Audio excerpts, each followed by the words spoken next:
The icy winds of the Icelandic wilderness howl through the night, snow whipping against your face.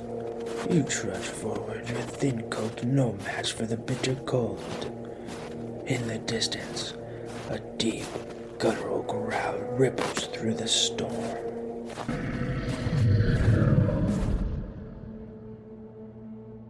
You pause, heart pounding, the old warning ringing in your mind. Those without new clothes for Christmas are doomed to meet the Yule Cat. Another growl, closer now. Heavy footfalls crunch in the snow behind you. You quicken your pace, but the glowing eyes appear before you in the dark. A flash of teeth, a roar.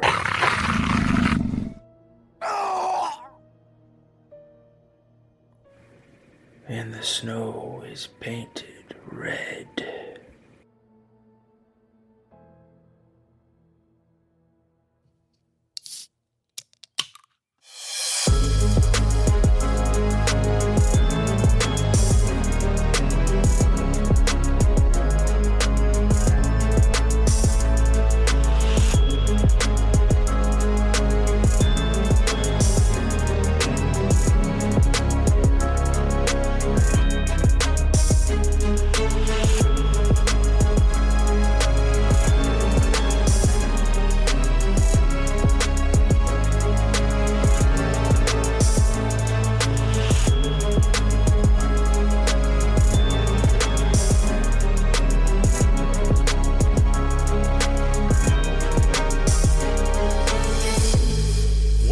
What up, and welcome back to the Kraken Cans Podcast, episode 20.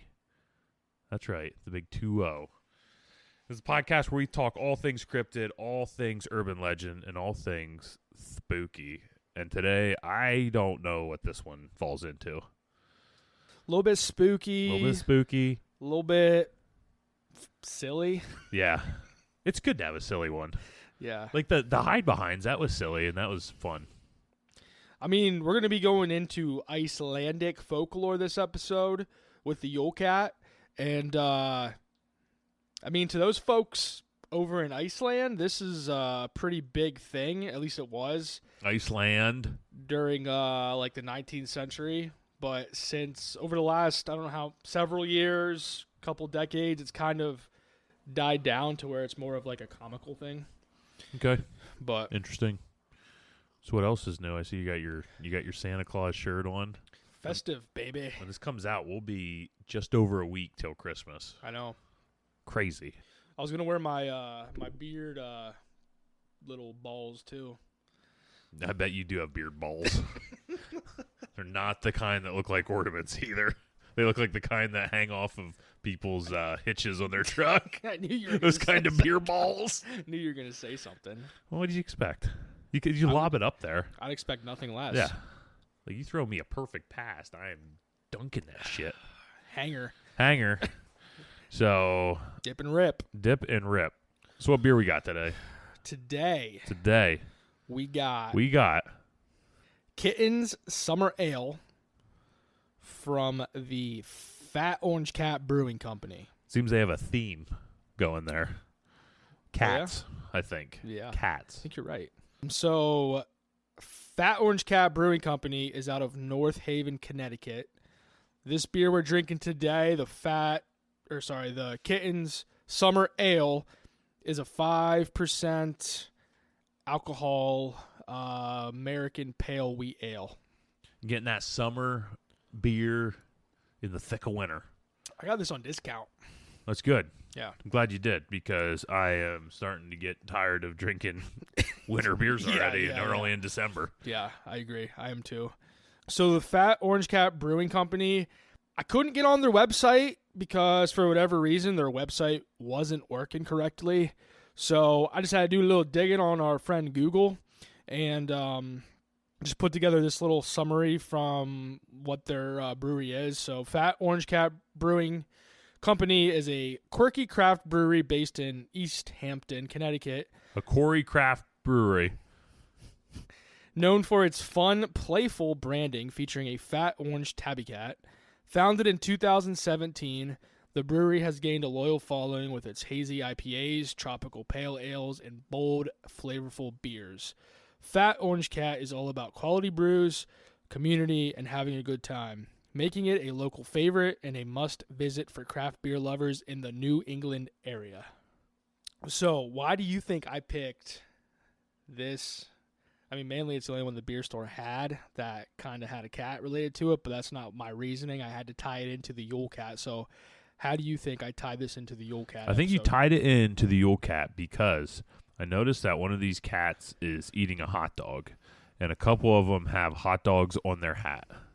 And you look like the type of guy that eats hot dogs whole, and that's why I think that you tied it in like that. Am I right? I nailed it. Not quite. I nailed not it. Quite. Not Come quite. on. Not quite. No, I don't know. That's a what's good up. guess. That's a good guess. Yeah. I chose the Kitten Summer Ale out of the Fat Orange Cat Brewing because, well, the Yule Cat might roam the snowy winter months, striking fear into those who haven't earned their Christmas clothes. Kitten's Summer Ale represents the aftermath of the legend.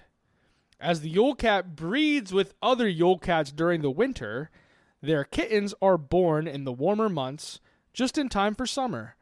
This light, crisp ale with its citrusy, refreshing notes feels like the playful, mischievous energy of those little Yule Cat offspring. That just eat men whole. Yeah, and honestly, I don't know if there's many Yule Cats or not, but in my mind, I picture there being both male and female Yule Cats, and them, doing a little cuddling. It could be like the legendary Pokemon, though, where they don't have a gender. They're just all gender neutral. Yeah. Maybe that's Could be. maybe hit like a certain legacy. Like maybe Bigfoot is just gender neutral. Yeah. How weird would that be? Yeah. You just rock them both Yeah. or neither. Yeah. So that's that. You ready to dive in to this brew? To this brew. We got a cheers. The brew. Yeah. Yeah. Cheers. Hey, I'm proud of you. Yeah. That's that good light summer feel to it. This is a good, mowing the grass, sitting on the deck, grilling, Swimming. Yeah. What else can you do? Horseshoes. cornholing Hand grenades. Any of those summer activities. No, this is a good summer beer. This just has the taste of summer, which makes it even more fun that we're having it in December. But I do not miss the warmer days. Don't get me wrong. Screw that. I was just gonna say too, I feel like today has been one of the warmer days in a while too. I mean, it was rainy. Yeah, it's but not going to I feel last very long either. It's supposed to get cold as balls this weekend. Yeah. It's going to be awesome. Can't wait.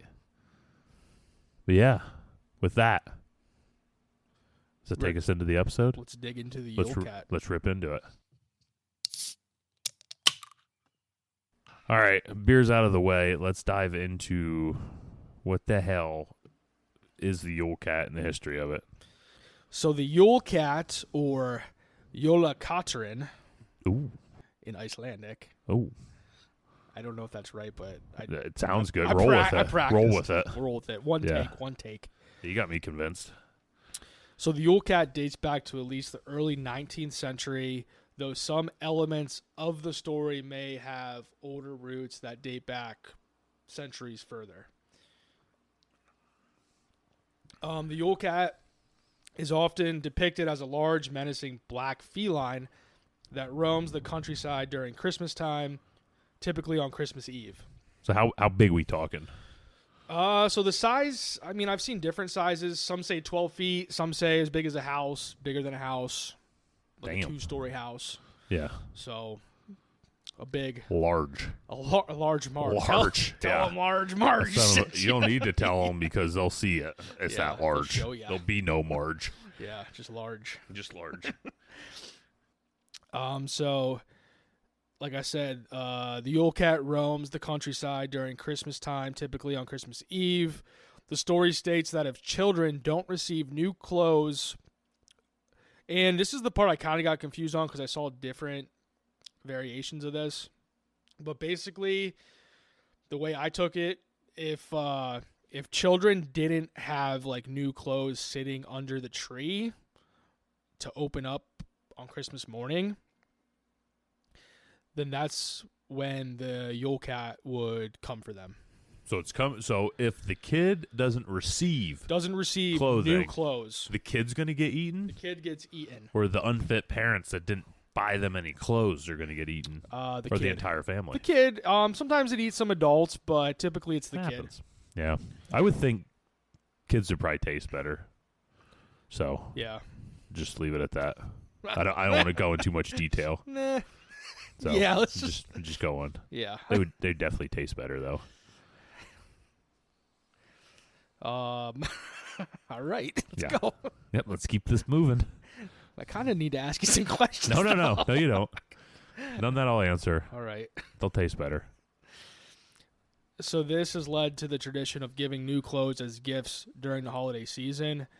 And the Yule Cat was also used to encourage people to work hard during the year, as the threat of the Yule Cat was meant to pressure people into finishing their work before Christmas.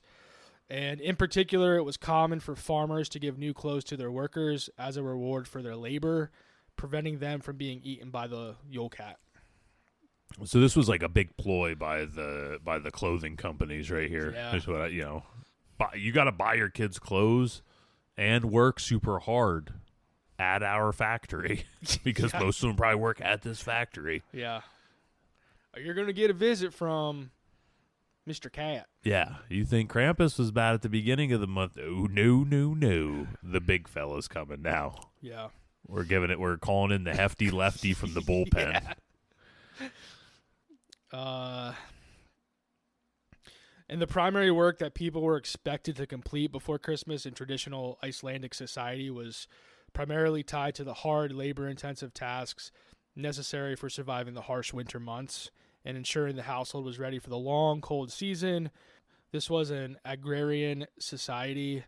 So much of the work revolved around farming, livestock, and the preparation of food, clothing, and shelter. And something that I just wanted to throw on here, too, was I want to talk about, like, the different, like, the daylight, nighttime conditions in Iceland in, like, December. Oh, okay. Because it gets, like, I mean, I didn't really, I like digging into these topics because, like, I learn a lot about different places that. Yeah, so they would be in, like, are they in, like, the same part it would be, like, Alaska's in? Like, that far north? Yeah, I think so. Okay. All right. Yep, just did my calculations. Yeah, that's how I measure stuff and put up picture frames. Yeah, I'm like, that's cool. I walk like this with my hands. Yeah. All right. All right, yeah, perfect. Yeah. And it's crooked. So in December, Iceland experiences very short days, especially in the northern regions, where you might only get 4 to 5 hours of sunlight. And in the southern parts, Reykjavik gets about 4 to 6 hours of daylight. All right. Down there at Dershi. I think I nailed that. Sound like I was like spitting a rap over there. Like, era. Dershi. So that place gets about 4 to 6 hours of daylight, and the polar 4 to 6. 4 to 6 okay. hours of daylight. And the polar night takes over in the far north, where there's a complete absence of sunlight for several weeks. Like that movie. Yeah. 30 Days a Night. Yeah. Crazy. So these conditions could make for an extra spooky folklore like the Yule Cat or others that we are going to talk about next. Damn, we get more than just the Yule Cat. Oh, we get the whole Yule family. I bet you, if you had to spend that much time in the dark, which I don't know, maybe people listening have been in this area, lived in this area, I feel like there's got to be part of your brain that just starts to go a little bit crazy. But if you're born in it and you're used to it. I still don't think it's like natural for most bodies to just not have daylight. What do? You just drink. Yeah. Just drink. There's certain jobs you figure you can't do at nighttime. All right. Just drink. Just drink. Moving on. What's that? So by you saying all that, I mean, have you seen like the Dark Knight movies, like with Bane and stuff? Mm-hmm. What's the one quote he says about like Batman, like about the darkness and like Yeah, what is it? You know what I mean? It's yeah, like you're like from the dark, but I was born into it or something like that. Raised in it, like molded by it, something like that. Yeah. That quote, I love that quote. Yeah. Yeah. You don't love it enough to remember the whole thing, but you really love that quote. When I see the quote, I'm like, that's a good quote. Yeah. That's solid. That's a good one. Yeah. But then I don't remember it. Man, not good, Corey. Not good. You just did not plead your case at all. But you knew what quote I meant, so that's all that matters. I feel like I knew more of it than you did, possibly. No. And it's not my favorite quote. Yeah, well, suck a dick. Okay. Okay, so next we're going to dive on to the rest of the Yule family. The Yule family. We got the Yule dogs and the Yule ladies. Don't forget the Yule log on the fire. So we're going to be talking about Gryla. Gryla. A gorilla. No, I believe it's pronounced gorilla. The Yule Gryla. Just Gryla. Gryla. Gryla. Gryla. Gryla. And the Yule Lads, which are her kids. Oh, it's a she. Yes, it's a she. She's a she. Okay. Yeah, so I guess we got to clarify that. Female gorilla, little kids running around. Yep. Now we got it. So in Icelandic folklore, Gryla is an ancient giantess, ogress, or troll woman, and the mother of 13 boys. I wonder what's the difference between an ogre and a troll? One lives under a bridge. I was gonna say one lives in a swamp and one lives under a bridge. Okay. Yeah. They gotta be from the same family. Yeah, they're cousins. Yeah. And I don't even think that distant. Like they're first cousins. Oh, yeah, they're definitely first cousins, yeah. They probably marry each other. My bridge. Yeah, my bridge. My bridge. Stay out of my swamp. And the swamp goes over, or the bridge goes over their part of their swamp. That's how close they are. That's when they really butt heads. That's when the ogres and trolls, man. Like, where's the property line? Yeah, there's some fierce battles over property at that point. Yeah. So gorillas, not gorillas, gorillas, or I can't even say it. Whatever. Gorillas. She lives in the mountains of Iceland and is said to kidnap misbehaving children and take them back to her lair, where she will either eat them or force them to do hard labor. I don't know what would be worse. I read that she likes to make like soups with children. See, that would suck. You get slow cooked, I bet, in those soups. Well, I think she cuts them up and then throws them in the soup. Well, that's what you hope. If I was like an ogre, I'm throwing them in whole and just letting them fall apart, you know? Yeah. Just dipping and taking the sneaker out at the end and dropping that out, and the rest is good to go. Yeah. That is nice when the meat just falls off the bone. Oh, yeah, I love me a good sneaker. Some good brisket. Good sneaker meat. Yeah. Her appetite is so insatiable that she can also devour adults. And she's often described as a hideous, foul-smelling creature with many eyes and a large, drooling mouth. Many eyes? Many eyes. Like all around her head? Or just a lot right on her face? Or just like all over, like she got hand eyes too with her regular eyes. So like when you try and sneak up behind her, she flips her hands backwards like that to see you. Well, she doesn't need to because she has them on the back of her head. So she got them back there too. I don't know where her eyes are. You need to know Probably this stuff. You know I'm going to place. ask you this stuff. You need to know. This is the stuff I care about. How many eyes does she have? Look her up. No way. I don't want to. If I look that up, the first thing I'll see is just some big nasty brown eye online. I know it. It's like, dang it, I fell for it again. The third eye. The third eye. And it's said that her husband, Jeff. Lepaloli. He's got to be Italian. That sounds like pepperoni. And again, I'm just trying my best at these. So it could be like Zio Lepaloni. It could be like leukemia or something like that. You know? Damn. Like pronounced like that. All right. So Shit. Lepalolia, who is a giant, also lives with her in the mountains. However, he is often depicted as a lazy and passive character and doesn't typically take part in these activities. Instead, he's more of a background character. So I think he just sits back there on his recliner just wanting to be left alone, watching football, drinking beer. Respectable. And she's out stealing people, bringing them back and cooking them. And that makes sense why she wants them to do hard labor then. Yeah. He isn't going to do it. No. But that's why they got 13 kids. 13 kids. Dasher, Dancer, Prancer, Vixen, Comet, Cupid, Donner, Blitzen. That's right. And some other ones. So in some stories, Gryla is depicted as having a whole collection of magical powers, including the ability to control the weather, which is especially frightening in Iceland's harsh winter conditions. In modern times, she has become somewhat of a comical figure in Icelandic Christmas celebrations, though she still retains her menacing qualities. Over the years, her image has softened, and she is sometimes seen as more of a folkloric figure than a real threat. Yeah, that just describing her, she sounds more like funny to me than like threatening.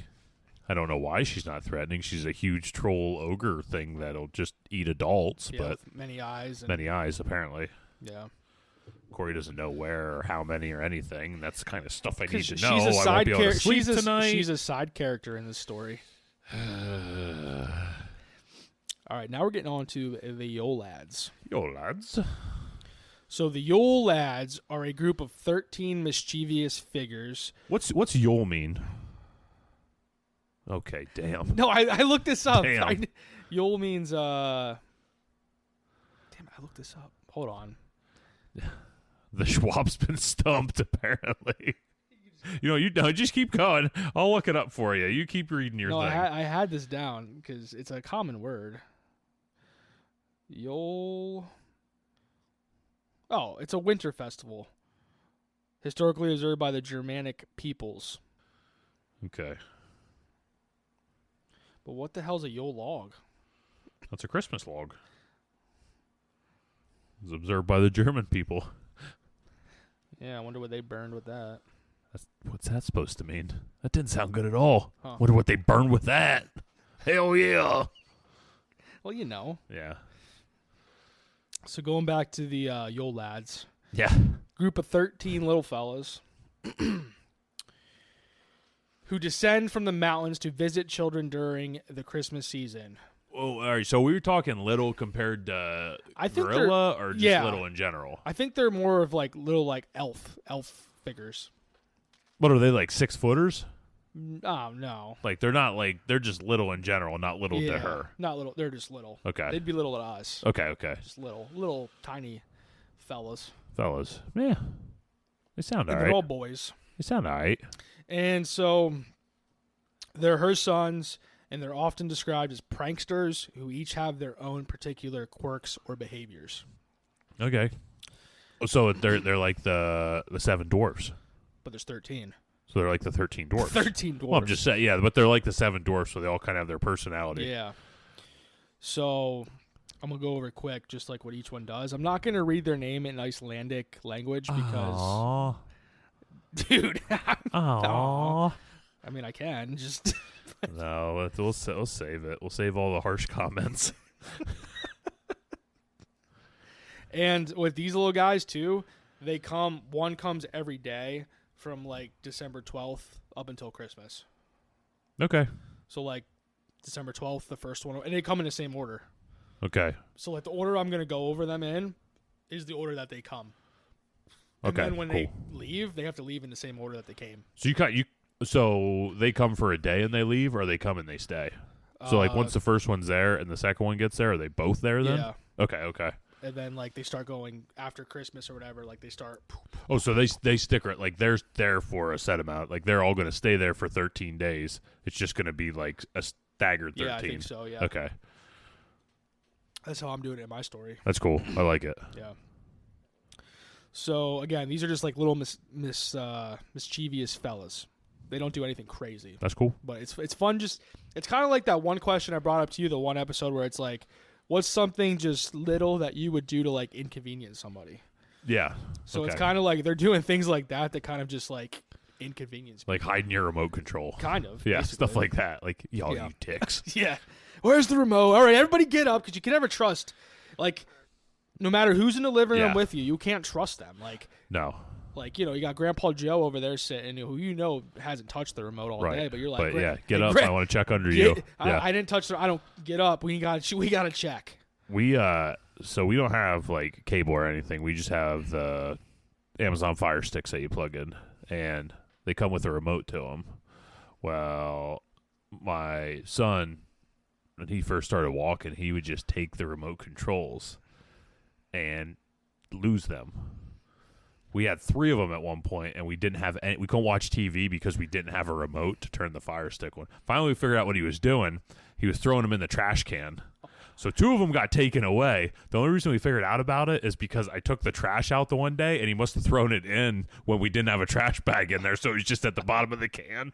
But it's like, so 2 of them are just lost in the abyss forever in some landfill. That's like us with like, we have controllers for my PS5 that we use when we're watching TV, and for whatever reason, like, we lose them as well. So like, if we can't find it, we just buy a new one. So at one point, like, we bought like probably our 3rd, and then probably within a week we found the other 2. So we had 3 PlayStation just couldn't remotes. find them anywhere. Yeah, she's just like, I don't know where it is. Like, she'll just get on Amazon and just order another one, and I'm like, you're just scooping Dale's litter box one night. It's like, son of a bitch, there it is. Dale ate it. Yeah, Dale ate it out. Yeah, so like, we just got all these PlayStation remotes, and none of them work. It's a shitty product. Like, don't buy it. Yeah. So I saw a guy online. I thought it was a really good idea. He just took a giant chunk of a giant chunk of cardboard and just like taped the little remote to it, so it could. It's like, that's what I need to do. I see in my that come house. up every so. I actually saw that today come up again. I saw it yesterday. Oh. All right, go ahead. I first saw it 6 years ago. Yeah, I saw like 11. Okay. Anyways, back to your story. Who's the first little feller I'm going to see? The first little fella is Sheep Coat Claude. And what he likes to do is he likes to harass sheep. Oh, that does not sound good. Like, listen, we don't like to dive into bestiality in this show a whole lot, but I feel like you're towing the line right now when you're talking about a guy that likes to make love to sheep. He just likes to harass them, though. Yeah. Sexually. All right.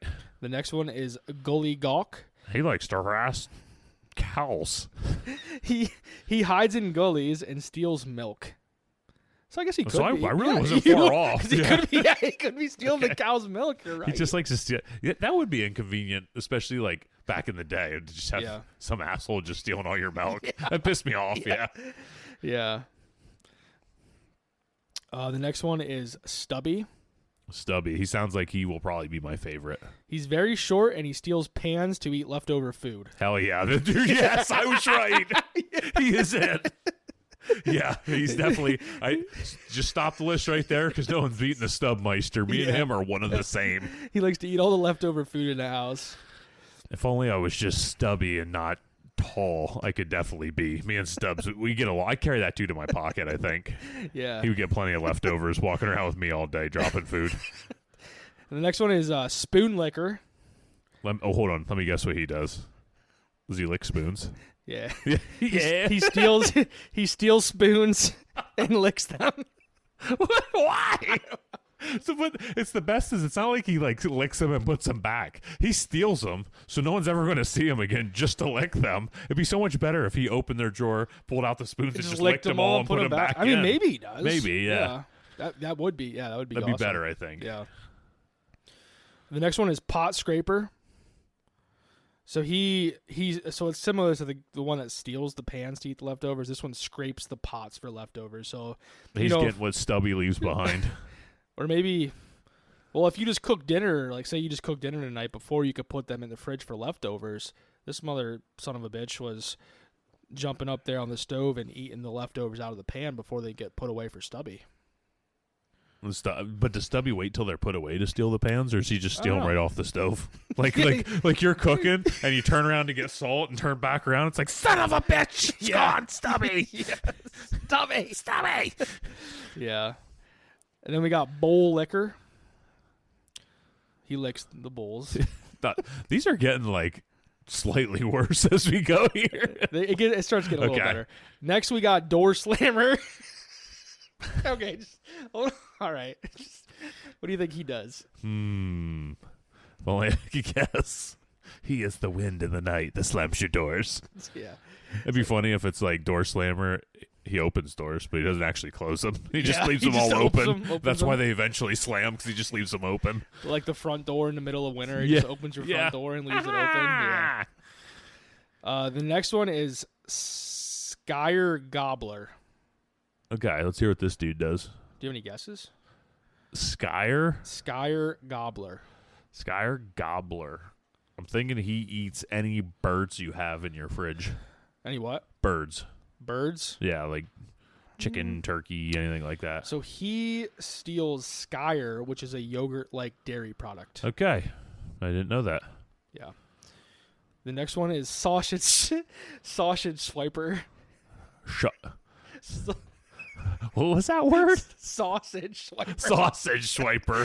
You originally, it's like sausage swiper. It's like, what the hell is that? This is cool. Because it was just funny with me reading it, because I could just imagine what you're going to say. He could possibly steal your sausage. Well, yeah, he could, but he could be also competing with Stubbsy for my favorite. This guy just goes in, just steals all the sausage out of the house. I picture like in Billy Madison where they're all eating the lunches that they stole. Yeah. That's like him just sitting out there like, just eating everybody's sausage. The next one is window peeper.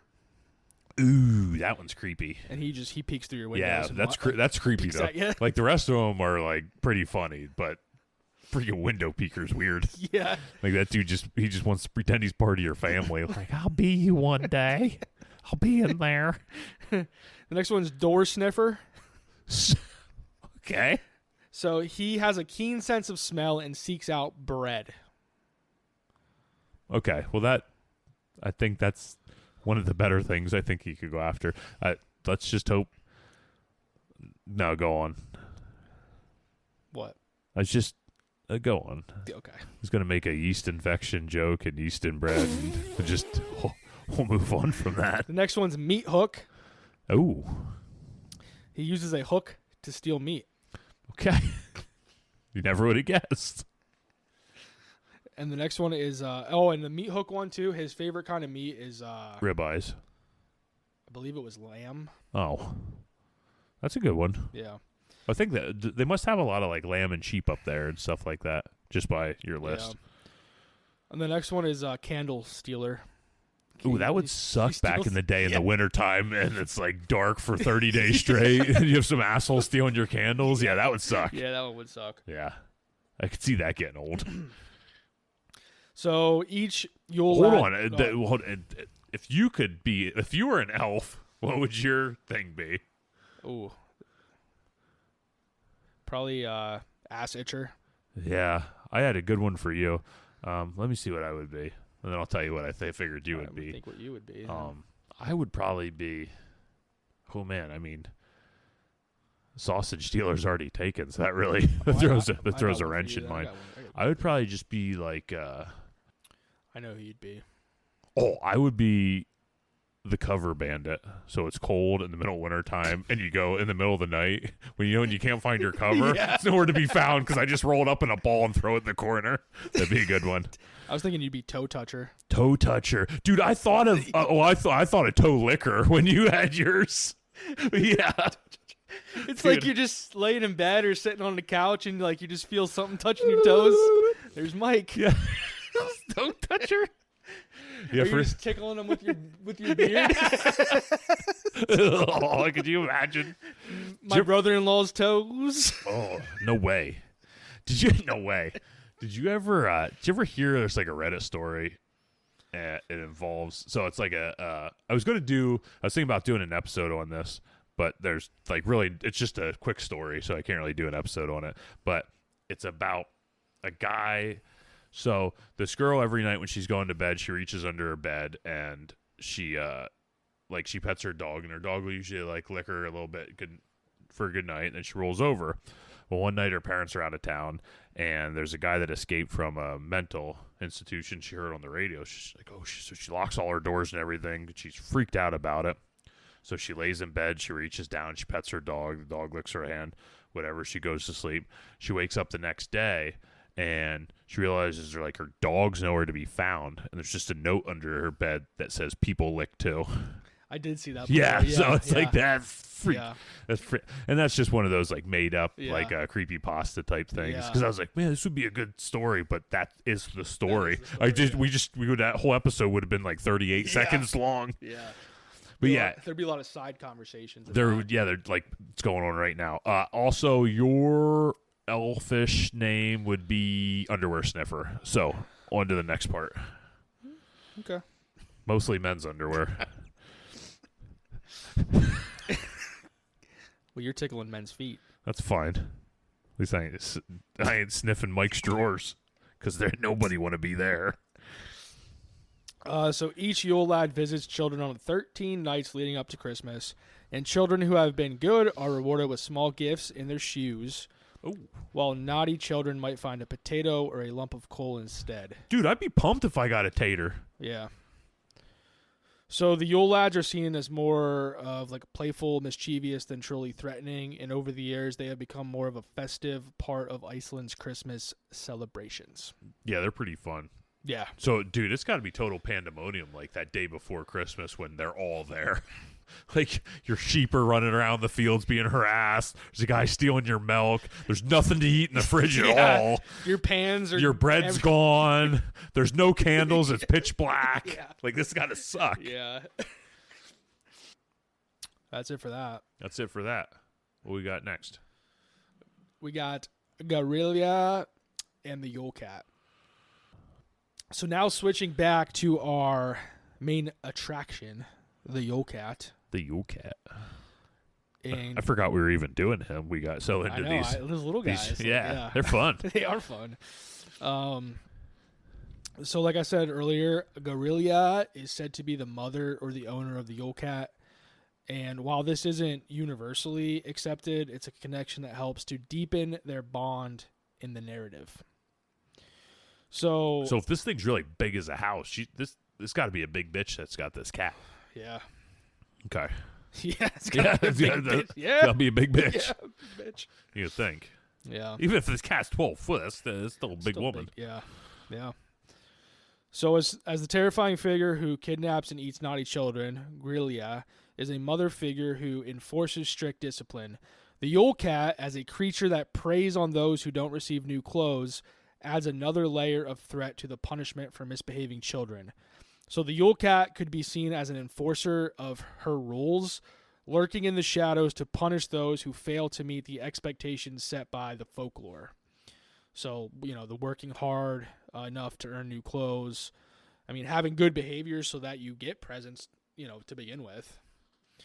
So this is like a well-trained cat. Yeah. Pretty much. She says sick him, and this dude just goes. Yeah. Sick 'em. I don't know if they necessarily I mean, in some versions they kind of go together, but in other versions I think he just kind of does his thing. Oh, he just knows. He just knows. Yeah. Yeah. So this isn't like a normal cat. This is obviously it's not a normal cat. Let's be real. This is almost like a supernatural cat that just can sense these kind of things. Yeah. He knows who didn't get new clothes. He knows. You better watch out. You better not cry. Better not pout. Because I'm telling you why that Yule Cat, mother effer, is coming to eat your head. Some versions of the folklore suggest that Gryla lives high in the mountains in a cave or remote hut, and that she is a solitary, fearsome figure. The Yule Cat is also said to live in the snowy Icelandic landscape, preying on those who are outside or in rural areas. So what's the Yule Cat do when it ain't Christmas? I'm guessing he just hibernates. That makes sense. That's what I'm thinking. That's cool. So he's got it. He's got his work cut out for him there in Christmas time. He's got to eat a lot of kids. Yeah, too, makes sense. Pack on all that weight. Yeah. Yeah. Maybe the occasional hitchhiker once in a while. Yep. That's easy picking. Yeah. Yeah. And so while they don't always share the same physical space, they are both creatures of the winter wilderness, reinforcing their connection as figures of the harsh, dark Icelandic winter. Nice. So like I said, so she lives in a mountain lair or a cave where she's said to hide with her many children, and she's sometimes depicted as a remote as a remote place of darkness and terror. So, like, her lair is depicted as remote place of darkness and terror. It's also a place where misbehaving children are brought to suffer. Damn. And the Yule Cats lurk. So the Yule Cat, meanwhile, is typically seen as lurking in the snow, waiting for those who have not received new clothes. The cat's presence is usually felt rather than seen, a shadow that represents the harshness of the season. So do you think that the Yule Cat eats kids that don't get new clothes because they were naughty, or because, like, They were lazy. they were lazy so they didn't get clothes? Because, like, that, like, they didn't work hard. So they didn't like wear part out of their old clothes. That Yeah. makes sense? Say that again? Because they didn't wear out their clothes from the year before, so they were obviously weren't working hard enough. But they need, yeah, I guess. Yeah. Yeah. Or does the cat just eat them because it's like, damn, these parents are unfit. This kid deserves to live a wonderful life in my belly. Maybe. Yeah, because Who it's knows? like some animals, they eat their young. Yeah. All right. So the Yule Cat just eats other people's young. That shit got dark. It did. All right. Yeah. Yeah. I don't know. Makes sense. I need a beer. All right. All right, it's time. Let's get into this big furry bastard.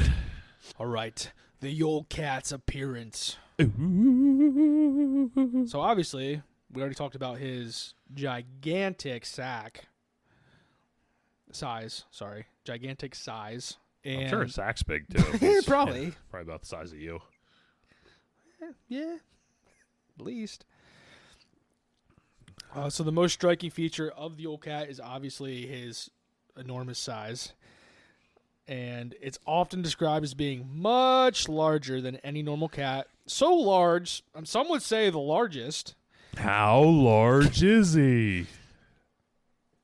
In fact, that it can seem almost are you, like, do you keep farting over there, or are you just, like, Nah, readjusting yourself? Just leaning a little Okay. bit. Yeah. So some would say that it can seem almost otherworldly. In some versions of the legend, the Yule Cat is said to be able to tower over houses, casting a shadow across the land as it moves. Its size alone makes it a terrifying creature, especially for children who fear it will come to claim them if they haven't received new clothes. Clothes. His eyes. They're so soft. And they're so pretty. So he's often, or she, I don't know, often depicted with glowing eyes, which are described as being piercing and ominous. Dun, dun, dun. These eyes can glow brightly in the dark, particularly when it's searching for its next victim. The glowing eyes add to its supernatural and eerie presence, making it feel even more like a creature of myth or nightmare. Fur. The Yule Cat's fur is typically dark, matted, and rough, reflecting its wild and untamed nature. Some descriptions paint it as black, while others say it's a dark gray or dark brown, though the exact color can vary depending on the retelling. Yes, this thing gotta go into hibernation then. Just a big ass black cat in like the snowy mountains. You figure you'd be able to pick that thing out for a mile away. You would think, yeah. So I'm thinking maybe the fur's white. Damn. This dude lives by his own set of rules out here today. he don't give a shit about I'll nothing. make up my own story. Hell yeah. The Yule Cat. The Yule Cat is. Here's another fact. Yule Cat's name is Chet. Hell yeah. Hell yeah. Hell, drinks Budweiser. Yeah, hell yeah. For Yule Cat, son of a bitchin'. Yeah, blah, blah, blah. Claws and teeth. Has long, sharp claws and ferocious teeth. Did you just throw an F1 teeth? Dude, no. Dude, I think you just hit a teeth. You just hit us with a I teeth. don't know what's going on. Did you like throwing them F's in? Dude, I don't know. What was it, 15th? That you hit the one, 18th or something. 18th? 18th. I don't know. And then he's like, no, I definitely didn't do that. Then I edited it, and it's like, no, you definitely did do that 1,000%. Yeah. I saw it in the video, too. Yeah. So now you have another one. You said his teeth. God damn it. That's all right. I'll leave it in there. Large menacing form, so although the Yule Cat is depicted and described as a feline, its size and the way it is portrayed often resemble a predatory beast rather than a typical household cat. Freaking right with them big old teeth. He got teeth the size of like a 2x4 sticking out, a little 2x4 teeth. Right, well, actually, the next thing here, it's often shown lumbering through the snow-covered landscape. Lumbering. You get it? With the teeth. That makes sense, yeah, with the big 2x4s. 2x4 teeth. So it's just funny because like I don't picture a cat lumbering though. You know what I mean? Yeah. I mean maybe Dale, your cat. Oh yeah, he But- lumbers through the door. Yeah, but cats that are out hunting children, I picture them being a little more sneaky. Yeah, but I mean, I guess when you're the size of a Yeah, house, yeah. you might be lumbering a little bit. I mean, I lumber through most of my days, so Yeah. no judgment here. Obviously, we already said he has a big mouth, Call him Corey. enormous paw prints We'll call him Mike. because he has giant paws. I stressed the paws. I'm just glad he didn't throw an F in there. What? He's got big paws. God damn it! I don't know what's going on with me. I don't know. Don't need- change though. It's too good. I need to go It's back. too good. I need to go back to high school and go to like speech. Now I'll give you people 2 guesses as to which one of us graduated college. Because there's only one right answer. It wasn't me. Definitely wasn't beef. All right, that's it for that shit. So after hearing that, I'll tell you what, Meef is ready to go to Reddit. Let's head to Reddit.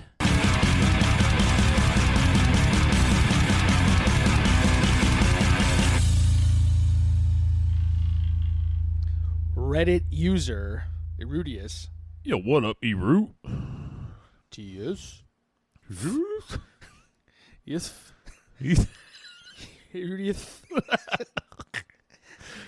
Okay, this is a dandy, boys and All right. girls. It's a long one. Yeah.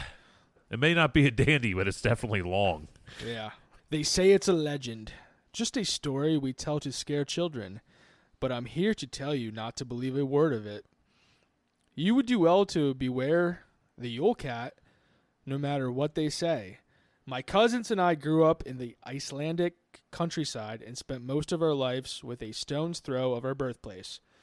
For 2 weeks in December, my saintly grandmother would welcome us into her home so my parents could go Christmas shopping or have some time to themselves. 2 weeks? Yeah.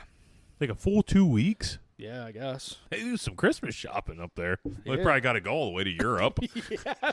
They got to get on the ship. Walk across some mountains and Yeah. countryside and with their snowshoes and shit. She invited all my cousins as well, a brood of 8, when we were all assembled. And many nights after Granddad had many excuses for going off to the pub, Grandma would gather us around the fire and tell us stories. Stories about fairies, Queen Mab, and her ilk, and of the elves and darker things that had once been a part of this landscape. She told us stories of Icelandic heroes and filled our dreams with monsters that begged to be slain as we took on our favorite champions' roles.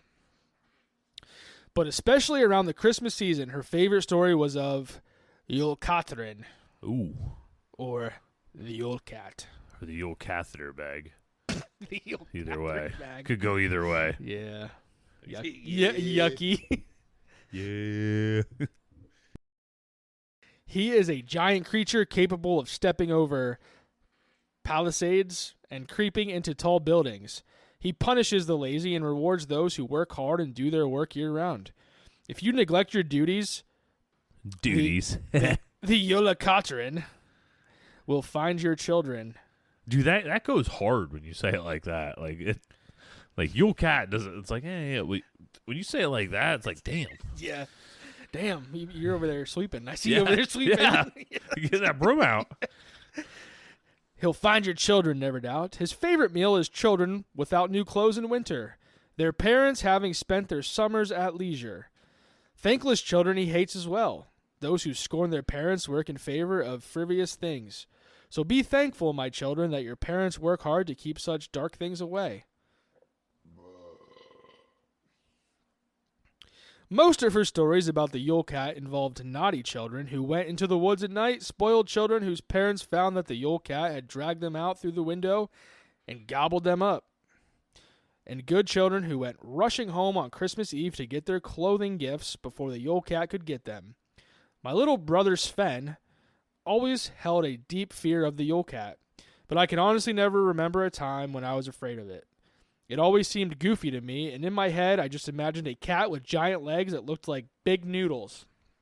Mike likes big noodles. Spaghetti. A little bit of that red gravy on top. Mm-hmm. Likey. You like that creamy gravy on top. Not creamy gravy, red gravy. Okay. Its body was way high in the air, and its legs just wiggled around beneath it. I had drawn a picture of it for my grandmother once, and she had only smiled and ruffled my hair. Ah, little laddie. If only you knew. Yeah. Let us hope that if Yule Catrin finds you, he is as silly as you think he is. Because if not, he will play with your head like a little toy, and Like he will eat your guts like catnip. Like a little ball of yarn. Yes, yarn. I had smiled about the idea of meeting the Yule Cat then, thinking of all the monsters and beasts my cousins and I had slain in our dreams. I'm not smiling as I write this. I came to live with my grandparents when I was 15. My father and mother had been killed in a car accident. Damn. Okay. When a semi-truck slid on the ice and hit them head on. That's all right. I did not see that happen in the story. Did you? I didn't. Like, all right. Yeah. I was. Yeah. It was kind of R.I.P.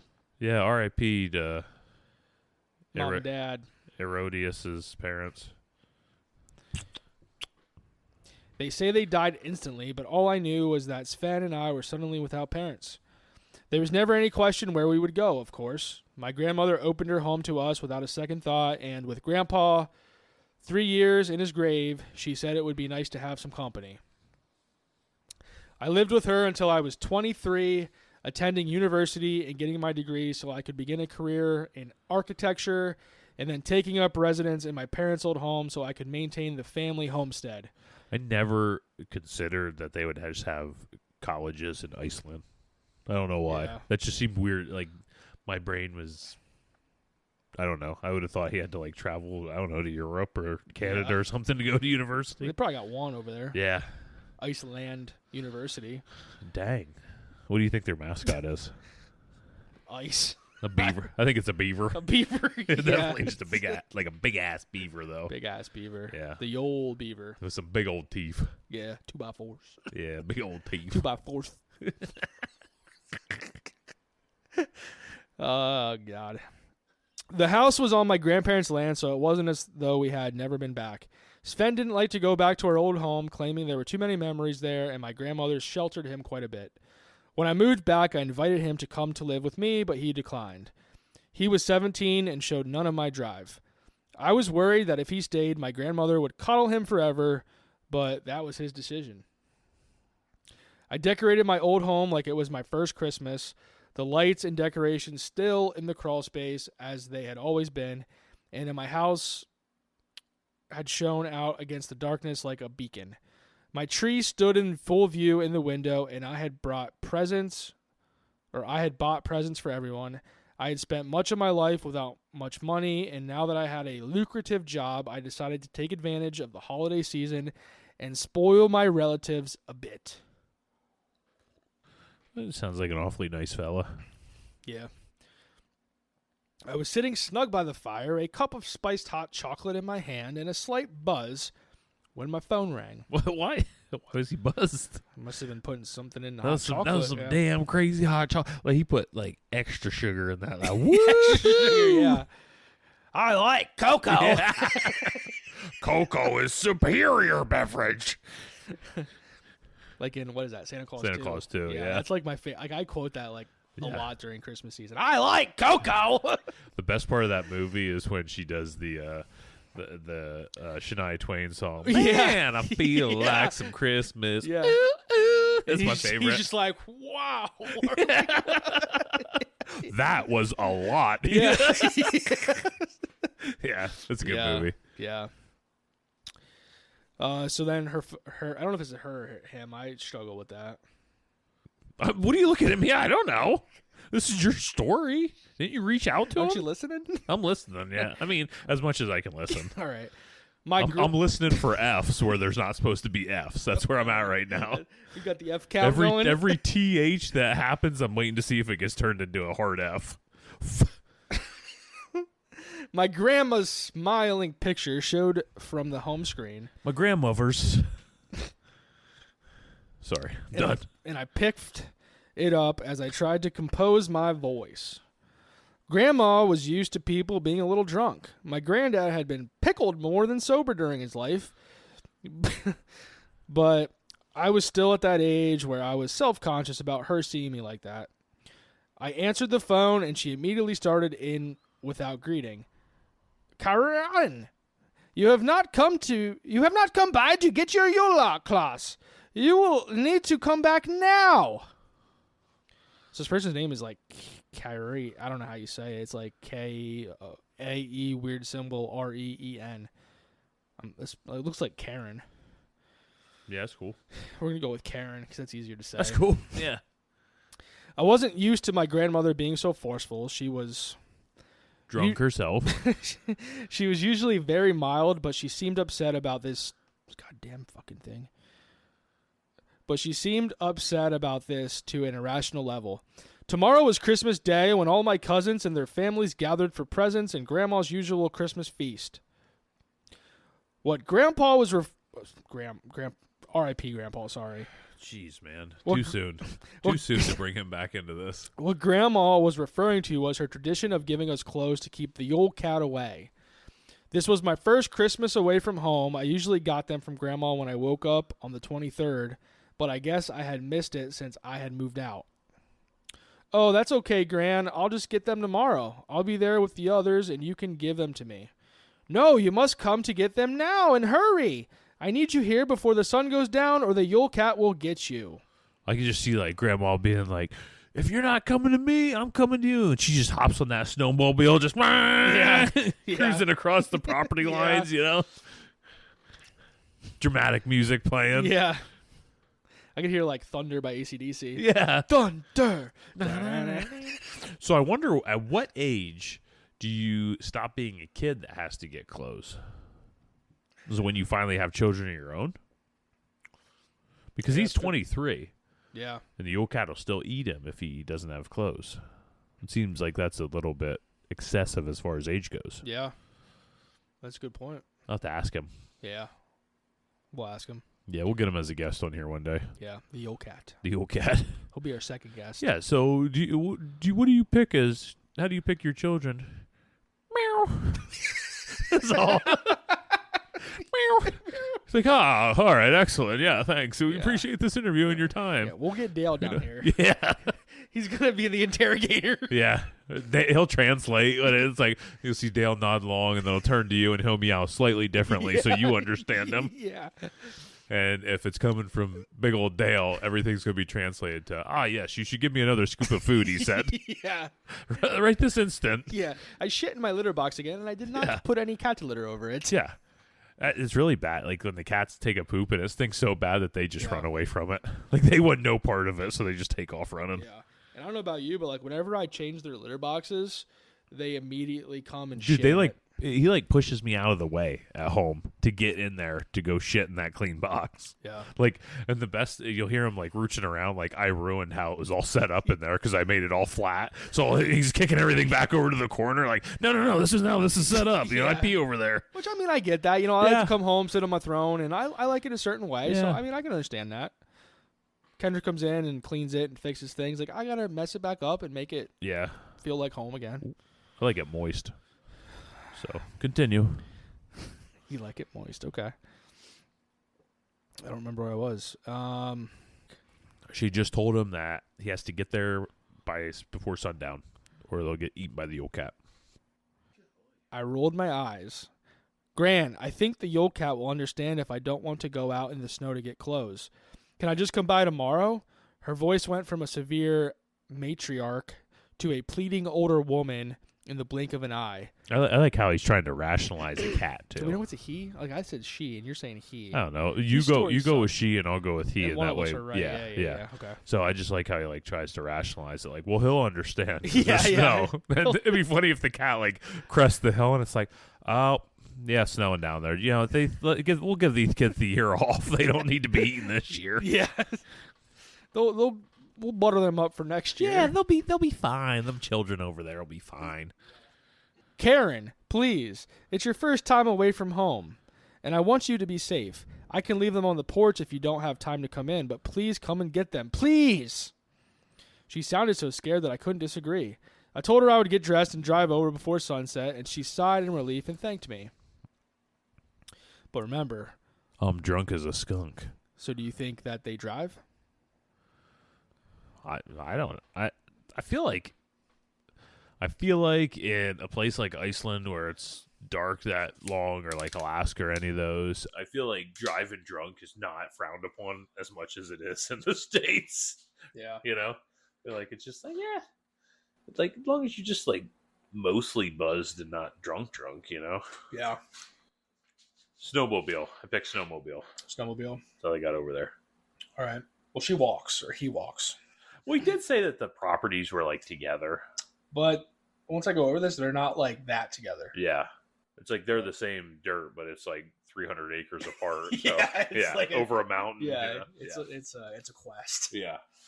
Well, it makes sense, or I feel like Grandma would have just walked them over if it wasn't that far. Yeah. Come on, Grandma. Yeah.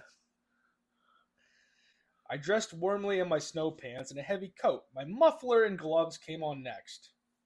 I don't know what a muffler is. I don't know. It's the thing that you put in on the car. I know. So she put her muffler on. Yeah, or he. He. Yeah, you're right. You're rocking the he. I'm rocking the she. Yeah. Right. All right. Snow boots, flashlight, just in case. All this went on over whatever I was already wearing: jeans and a t-shirt and thick socks, and stepped out into the ankle-deep snow. I put a hand on my old Jeep and decided against it. My head was a little sloshy, and I knew it would only take a few minutes with the heat blasting before I'd be asleep and sliding on the icy road. It's not like there's going to be any cops out. Yeah. You know, especially on Christmas Eve. Yeah. Eve.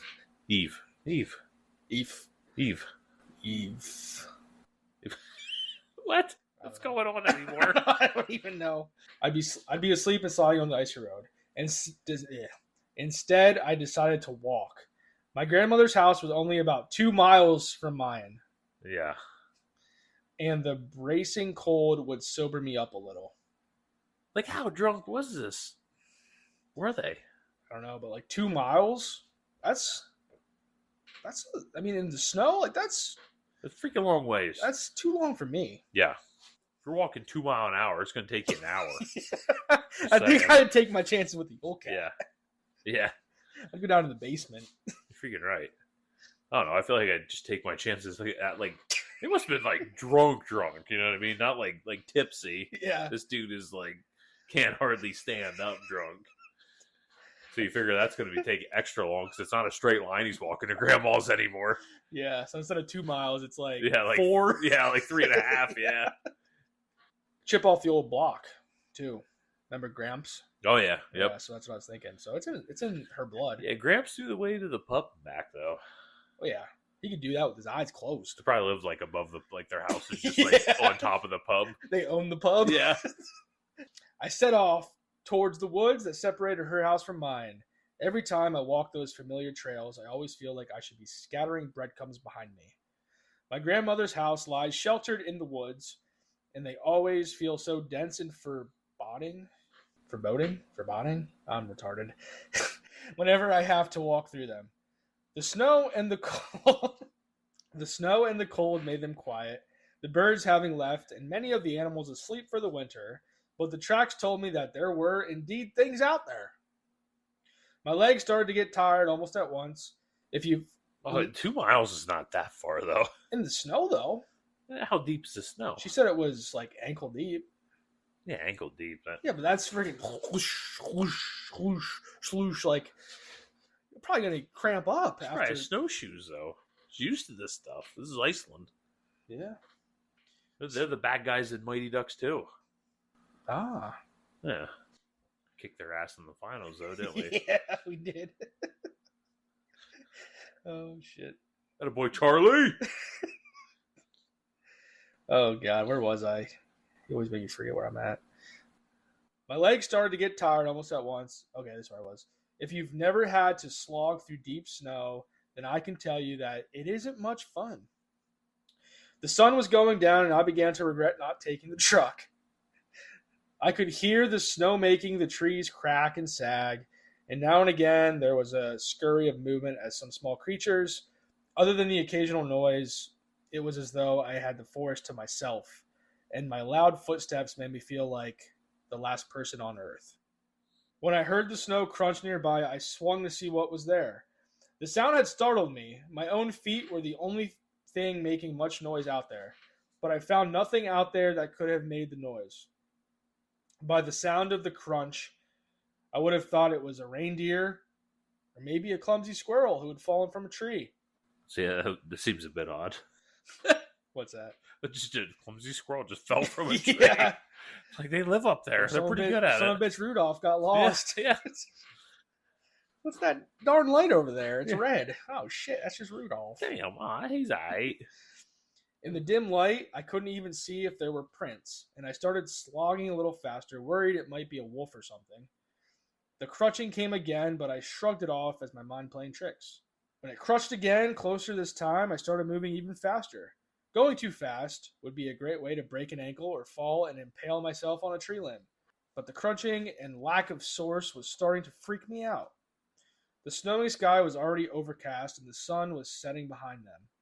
The thought of being out here after dark made my skin crawl, and the thought of getting lost in a stretch of woods that would become nearly unnavigable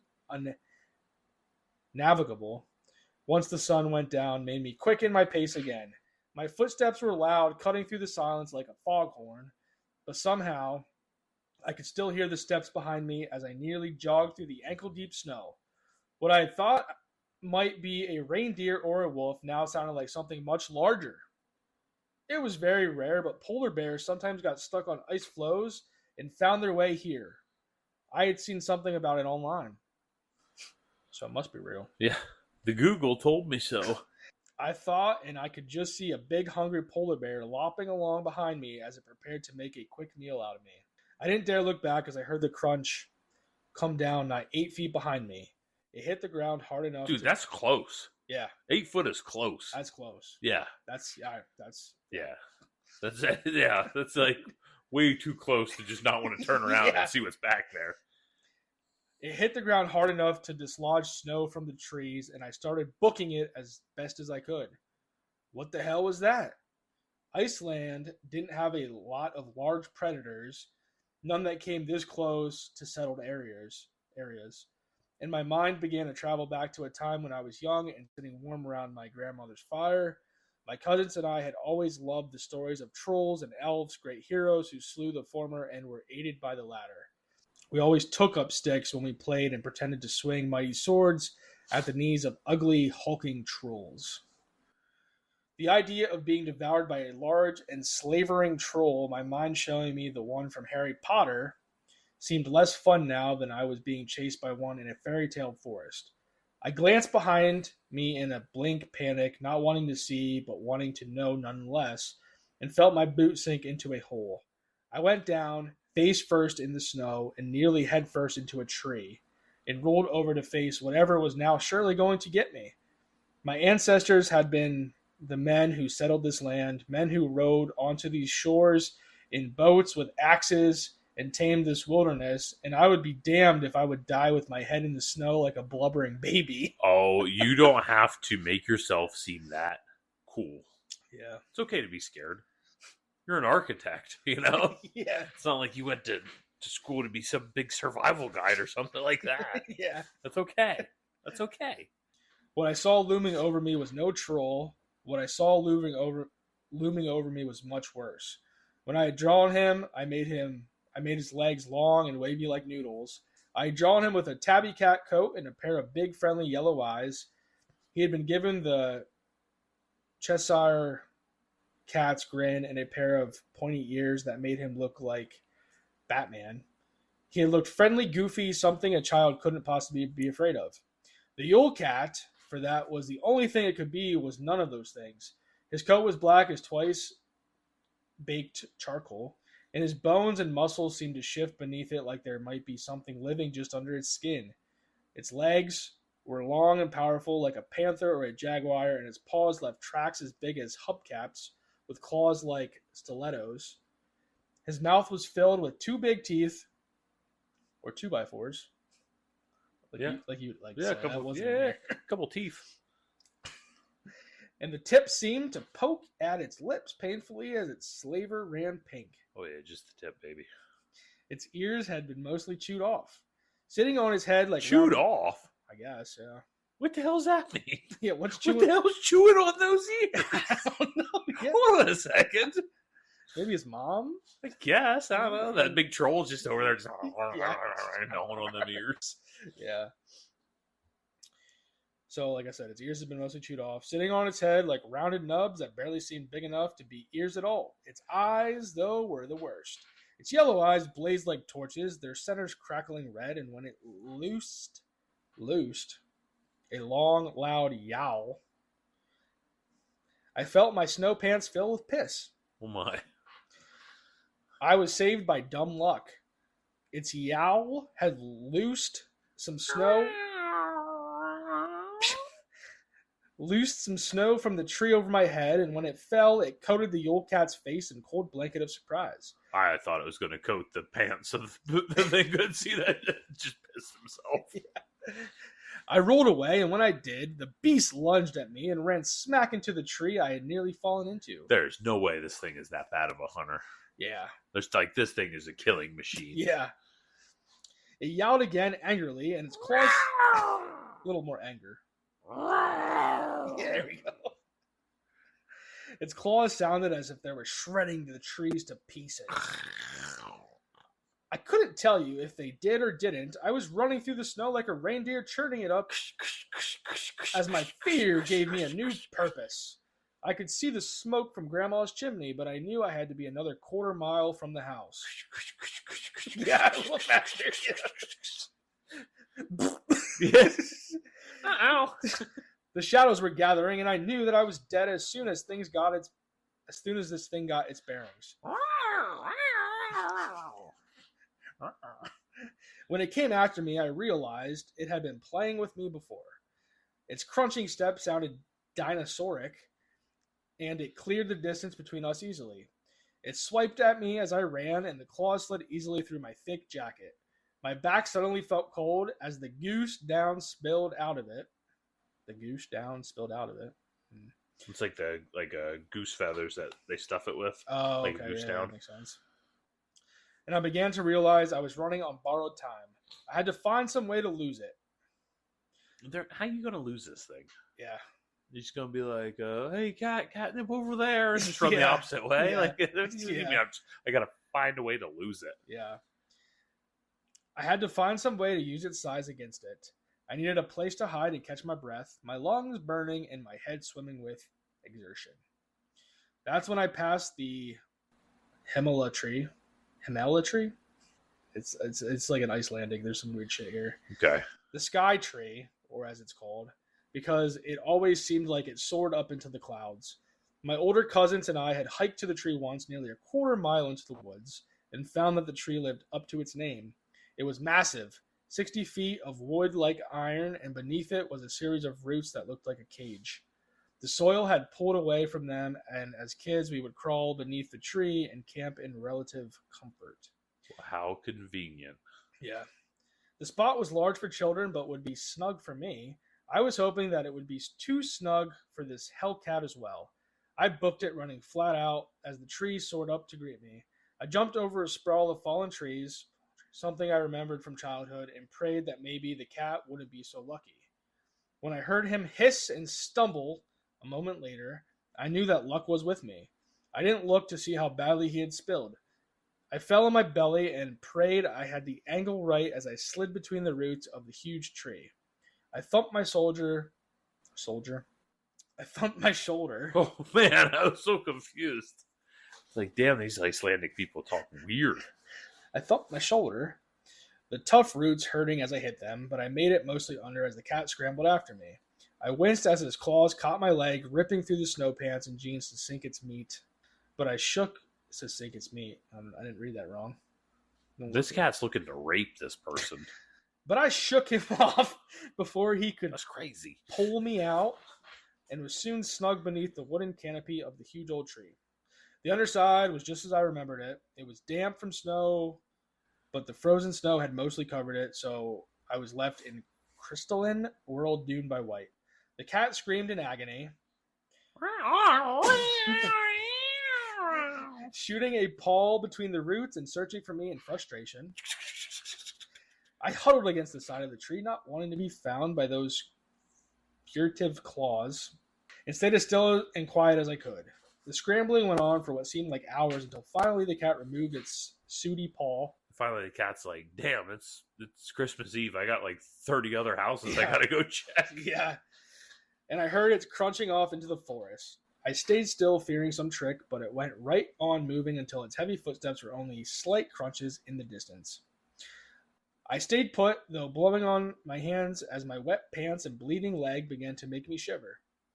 I would freeze to death out here if I stayed too long, but I was afraid that the Yule Cat might double back and wait for me to leave. I shivered for as long as I could, feeling the temperature drop as the sun crept closer to down, and finally I decided... But the sun should be going down, right? This time of year? I guess it depends what part of Okay. Iceland they're living in. Okay. 'Cause some So you were- could have like the 4 to 6 hours of... Yeah. Yeah. Okay. I decided I'd rather be eaten than freeze to death. I crawled out, and when I wasn't immediately set upon, I started stumbling towards my grandmother's house. She was waiting in the doorway for me, a mug of spice cider in her hand, and a concerned grimace for my many injuries. He found you out there, didn't he? Just so nonchalant. Like, finally caught up to you, eh? Yeah. I've been telling you that for 22 years. So I told you to drive, you idiot. Yeah. It wasn't a question, but I nodded anyway. I've been sitting by the fire and letting her feed me and nurse me for the last few hours. It definitely sounds like a female. Why? Feeding me and nursing me? Okay. Okay. Would you be a 20-some-year-old, like, snuggled up by the fire with your grandmother? If I just got attacked by a cat that almost killed me, yeah, probably. Yeah, all right. Yeah. She bandaged my leg and took my shredded clothes away. She set a plate of food in front of me, and when I finished the spice cider, she brought me tea and told me to rest. Before she went back to her room to sleep, she dropped a package in my lap. It was a new sheepskin coat. Lovely to see and soft to touch. I couldn't imagine what it had cost her, though I knew what it had almost cost me. He won't bother you now, she said, and made her way. I love when you hit those accents. And made her way to bed as I sat. Goddamn. He won't bother you now. She said, and made her way to bed as I sat convulsing by the fire. So heed your elders when they tell you the old stories. I was lucky, but you can't always count on luck. The Yule Cat lurks in the hills and woods, searching for those he deemed ungrateful and underdressed.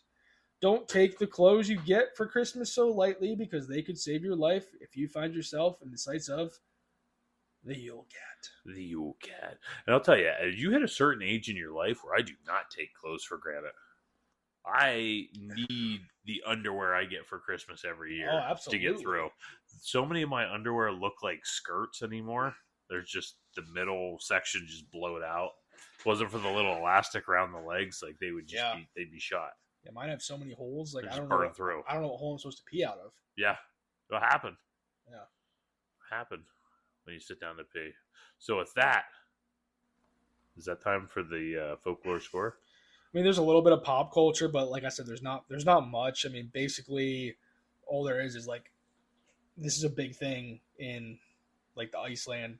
Like we do parades and stuff for it? Yeah, parades, festivals. Like I said, over the years, it kind of turned from like this fearsome creature to more of like a comedy act. Well, he got old. Yeah. Just that's what happens with age. It is what it is. And like over, the last several years, couple decades, probably really since like the internet and stuff, other nations like United States and stuff have come across the Yule Cat, and it's becoming more popular in our area, just like Krampus and, some of the other ones. Yeah, makes sense. So, but yeah, time for the old folklore score. All right, folklore score is tallied. Right now, the Watcher from last week is already on the chopping block. 59 is the score to beat. Corey, do you think this thing has it? I don't know. Yeah. I think the Watcher might be safe. I think he might be safe. Yeah, we'll see. Yeah. So we'll see. So you ready for the big Hold unveil? on. Just so everybody remembers, too, our champ right now is Krampus. Krampus. At 74. Yep, Corey had to make sure to throw him in. I had to get him in this episode. Yeah. Right. His pants are getting tighter and tighter by the second. Yeah. Yeah. Or my special pants for this one. They're stretchy. All right, so you ready to unveil? Yeah. I got the 26. I got 21. 21. So yeah, that puts it at like a 47. Might be our first 40. Was it? Did the hide behind and all that shit get? Yeah, I think they were still in the 50s. So that means we're hitting it. So the 40s is a mild myth. This urban legend offers mild scares and minimal threat levels, providing listeners with entertaining diversions that may hint at danger, but ultimately pose little risk. I'm trying to look at our spreadsheet here. Oh, here's our spreadsheet. Hide behind was a 46. Oh, is it a 40? Oh, so it did hit the 40s. Paunchyville was a 49. Okay. So I think it's our third 40. 47. 47. So it was like one above the hide behind. Well, so it's I feel like it was pretty comparable to that one. It was a fun one, like the Yeah. hide behind was. So you want to dive into the scores quick? Yeah. Spookiness, I gave it a 3. Mildly creepy. Yeah, I gave it a 4. So, I mean, I was right there. Gives it a slight chill. For historical cultural significance, I gave it a 6 because it ties to regional folklore. Yeah, and I gave it a 5 right there. So same thing. 3 believability, I gave it a 3. I gave it a 2. I gave it a 3 more so that it could, I don't know, just be like some kind of panther or I don't know, something like that. Yeah. That just is like roaming around. Or like the story said, like polar bears. Yeah, I don't something like know, that. like, Yeah. Facts, like the factual evidence if there's actually polar bears over there. Yeah, but it would make sense. So It would, it's like, yeah, once in a while cold. it'll show up. Uniqueness, I gave it a 9 because yeah, I gave it a 7. I thought when it added all the stuff of like the whole Yule family together, I thought that was a pretty unique Yeah. story altogether. Yeah, And then for threat level, I gave it a 5. I gave it a 3. I give it a 5 because it's like it is super dangerous, but all you have to do is just give clothes, and then Yeah. it just doesn't bother. So it's like really minimal threat level. I just thought like myself, like if it's primarily going after children, like I might still be considered a child at times. For but sure. Yeah. For sure. Yeah. For sure. For sure. Yeah. So with that, that's it. That concludes another episode of the Kraken Cans Cast. Guys, make sure to follow us on Facebook, YouTube, Instagram, TikTok. There's threads and all that, Yeah, but don't worry about that yeah. shit. Just don't, because- yeah. No. Instagram and Facebook if you want to follow social medias, if you want to catch up, cool videos, or you can even watch our podcast on YouTube eventually. Not yet. You can listen to it. Eventually, we're going to be able to watch it. Yeah. But with that, that's the end of the episode. Good job, Corey. That was a fun one. Yeah. That was interesting. It was different. I liked It it. was a good way to let into the holiday season. So I think we're not going to drop a new episode next week because of it being the week of Christmas. We're kind of We're just trying to do some live. live at some we're point. going to try and do a live after between Christmas and New Year's. Yeah. So so make sure you're following us on social media so you can catch up some posts for that. And with that, I am Crack Daddy Mike, and I'm out of here. And I am butt crack Corey. Dude, you overemphasize that. But crack. It's like you're trying to blow your birthday candles out real quick. Yeah. And then, all right, I'm out of here. Mike's dumb. And just like the last episode, we're still here, and Corey's stupid.